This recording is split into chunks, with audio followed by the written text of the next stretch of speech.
ఈ అసెంబ్లీ సమావేశాల్లో బడ్జెట్ సమావేశాల్లో చంద్రబాబు నాయుడు గారు సూపర్ 6 లో హామీలో భాగంగా మళ్ళీ 2 పథకాలకు అయితే కనుక నిధులు మంజూరు చేస్తున్నాం అన్నారు.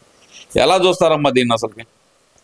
మేము ఎప్పుడు అనుకునేదేనండి అది. అంటే వీళ్ళందరూ ఈ వైసీపీ బ్యాచ్ ఏంటంటే సూపర్ 6 అమలు చెయ్యట్లేదు అంటే ఇప్పుడు మెల్లమెల్లగా ఒక్కొక్క మెట్టు ఎక్కుతా వస్తారు. కానీ ఒకేసారి ఒక చెట్టు విత్తంగానే ఒక కొమ్మ ఫస్ట్ 2 కాయలు కాసింది, తర్వాత విచ్చలవిడిగా కాసింది.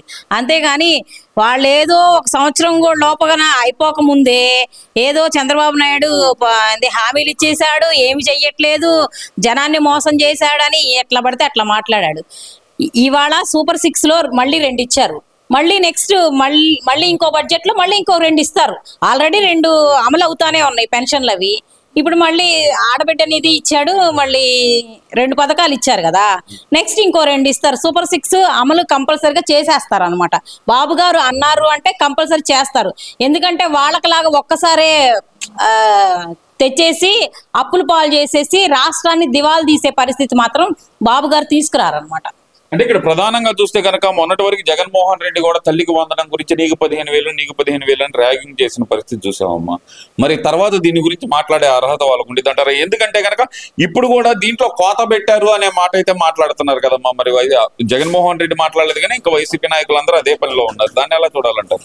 కోత పెట్టారు అనటానికి ఇంకా అమలు చేశారా? అమలు చేయకుండానే మీరు ఎలా చెప్తారు అసలుకి? బాబు గారు ఏమన్నారు, నీకు 15,000 అర్హత ఉన్న ప్రతి వాళ్ళకి అమలు చంద్రబాబు నాయుడు గారు సిద్ధంగా ఉన్నారనమాట.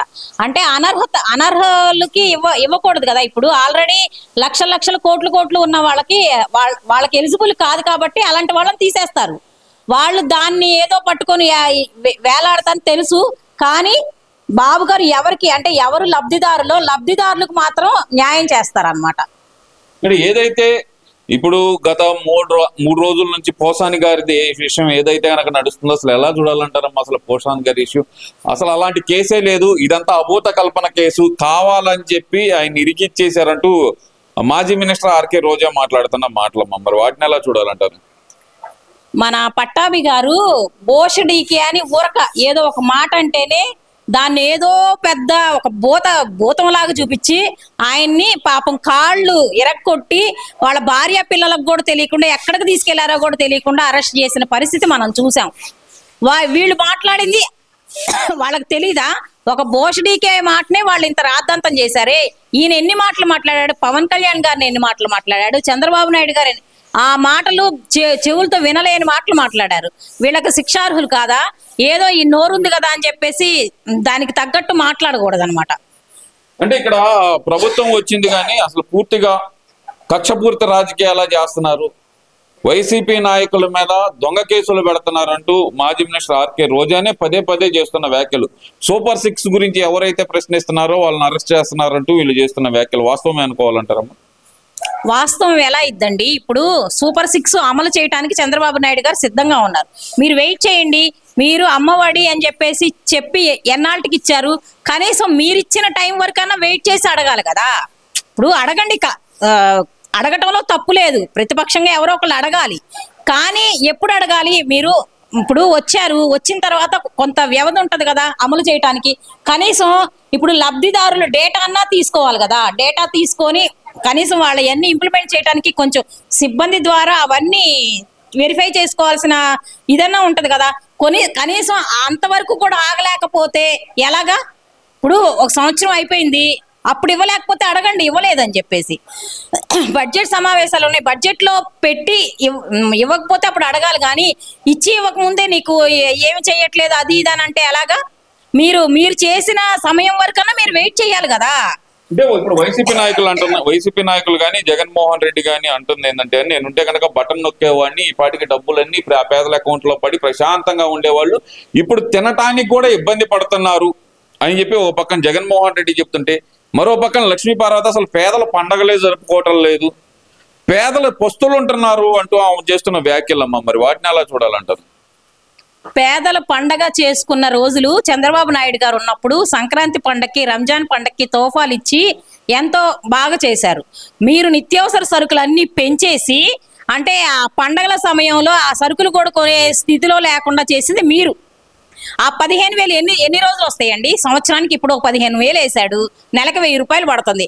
మళ్ళీ దాంట్లో వీళ్ళే కమిషన్లు, వాళ్ళు ఉంటారు కదా, అందులో కమిషన్లు, నెలకి 1,000 రూపాయలు పడుతుంది. 1,000 రూపాయలతో ఏం పండగలు చేసుకుంటారు?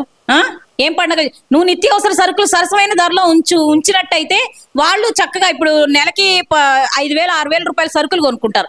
దాంట్లో నువ్వు ఒక 2,000 తక్కువకి వచ్చినాయి అనుకో, అది పండగ చేసుకుంటారు. కానీ నువ్వేమో 100 రూపాయలు ఉన్న నూనె ప్యాకెట్ తీసుకెళ్లి 250 చేసేసి నెలకు వచ్చేసేటప్పటికి 4-5 ప్యాకెట్లు పెట్రోల్ ధర బీభత్సంగా పెంచేసి ఇవన్నీ రేట్లు పెంచేసి తగ్గిస్తా అన్న చంద్రబాబు నాయుడు అసలు ఏం పట్టించుకోవట్లేదు అనే మాట అయితే అంటున్నారు కమ్మా. ప్రజెంట్ మార్కెట్ లో రేట్లు ఒక ఆయిల్ ప్యాకెట్ తీసుకుందాం 180 ఉంది. అసలు పేద ప్రజలు తినలేకపోతున్నారు అంటూ లక్ష్మీ పార్వతి మాట్లాడమ్మా. ఇవి బయటాలు కాదు. గత ప్రభుత్వం కంటే నిత్యావసర సరుకులన్నీ కూడా ఇప్పుడు అంటే కేజీకి వచ్చేసి కనీసం 10-15 రూపాయలు తక్కువే ఉన్నాయండి.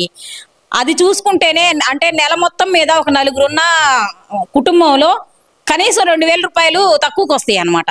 అది ఆలోచించుకొని మాట్లాడితే బాగుంటదని చెప్పేసి నేను చెప్తున్నా. మరి ఇక్కడ ప్రధానంగా చూసుకుంటే గనక జగన్మోహన్ రెడ్డి ప్రజల తరపున పోరాటం చేయడానికి జనాల్లోకి జనవరి చివరి వారం నుంచి వస్తా అన్నాడు. ఫిబ్రవరి కూడా అయిపోయిందమ్మా, ఇంతవరకు దాని గురించి ఎలాంటి ప్రకటన లేదు. ఎలా చూడాలంటారు అసలు దీన్ని? జగన్మోహన్ రెడ్డిది అంతా ఏంటంటే ఇప్పుడు బటన్ నొక్కుడు అంటారు చూసారా, ఎక్కడో ఉంటాడు బటన్ నొక్కానంటాడు. అసలు ప్రజల్లోకి ఇప్పుడు చంద్రబాబు నాయుడు ఉన్నాడండి, పెన్షన్లు ఇంటికి తీసుకెళ్లి ఇస్తున్నాడు. నెలకొకళ్ళ కాడికి నేనున్నానమ్మా మీకు భరోసా అని చెప్పేసి వాళ్ళ ఇంటికి వెళ్ళి వాళ్ళ ఇంటి దగ్గర వాళ్ళతోటి మీ పరిస్థితి ఏంటి, మీ చుట్టుపక్కల వాళ్ళ పరిస్థితి ఏంటి అని అన్ని ఆలోచించి ప్రజల దగ్గరికి వెళ్ళి చేస్తున్నాడు అనమాట. నువ్వేం చేసావు? ఎక్కడో కూర్చొని బటన్ నొక్కా. ఆ బటన్ నొక్కితే ఎవరికి పోయినాయో ఎవరికేం తెలుసు, నువ్వు బటన్ నొక్కానని చెప్తున్నావు. వాళ్ళ చంద్రబాబు నాయుడు గారు ప్రజల దగ్గరికి ఎవరైతే పెన్షన్దారులు ఉన్నారో వాళ్ళ దగ్గరికి వెళ్ళి ఇస్తున్నాడు. అది తెలుసుకో అంటే వాళ్ళు కూడా ఆ సంతోషాన్ని వ్యక్తం చేస్తున్నారు. నువ్వు ఎక్కడో ఉండి బటన్ నొక్కానంటున్నావు, అవి ఎవరికి పడినాయో ఎవరికి తెలిసిద్ది? అవన్నీ ఒకసారి ఆలోచించుకోవాలన్నమాట జగన్మోహన్ రెడ్డి కూడా. ఇక్కడ చివరగా ఒక ప్రశ్న తీసుకుంటే గనక ముఖ్యంగా ఈ అరెస్టులను ఎలా చూడాలంటారమ్మా? వల్లభనేని వంశీ అరెస్ట్ కానీ ఇప్పుడు కొడాలి నాని కూడా అసలు మాదేముంది ఓడగొట్టిన నాగల్ని నేను అంటూ ఆయన చేస్తున్న వ్యాఖ్యలు ఎలా చూడాలంటారు? కొడాలి వంశీ ఎపిసోడ్లు అసలు ఎలా చూడాలంటారు? అసలు కక్ష సాధింపు చర్య అంటే అండి, ముందుగానే అసలు రాగానే ముందు అందరిని అరెస్ట్ చేసేసేవాళ్ళు. ఎందుకంటే వీళ్ళు చేసిన వ్యాఖ్యలు కానీ వీళ్ళవి కానీ అసలు అవి విన్న వాళ్ళే అసలు వీళ్ళకి ఈ సీట్లన్నీ పోయినాయి అంటే మెయిన్ వీళ్ళ మాట్లాడిన మాటలని జనాలందరికీ తెలుసు. కక్ష సాధింపుగా కాదు, ఒక రాజ్యాంగబద్ధంగా రావాలని చెప్పేసి అంటే వీళ్ళకి ఎలాగా శిక్ష వెయ్యాలి అనే ఒక విధంగా ఆలోచించి ఇప్పటి వరకు కూడా చంద్రబాబు నాయుడు గారు కానీ లోకేష్ కానీ ఆ పద్ధతిలో వెళ్ళలేదు. కానీ కార్యకర్తలు కూడా మమ్మల్ని అంత హింసించినా కానీ మీరు అలా వదిలేశారని చెప్పేసి కార్యకర్తలే ఆయన చంద్రబాబు నాయుడిని విమర్శిస్తున్నారనమాట. మీరేంటి అసలు కంటే ఈ రెడ్ బుక్ రాజ్యాంగం అది ఇదని వీళ్ళు అంటున్నారు. కానీ ఈ చంద్రబాబు నాయుడు లోకేష్ ఏంటి, మనం చక్కగా పరిపాలన చేద్దాం, ప్రజలకి సుపరిపాలన అందిద్దాం, ఇవన్నీ మనకి వేస్ట్ అన్నట్టు చూశారు. కానీ కార్యకర్తలు కూడా ఒప్పుకోవట్లా.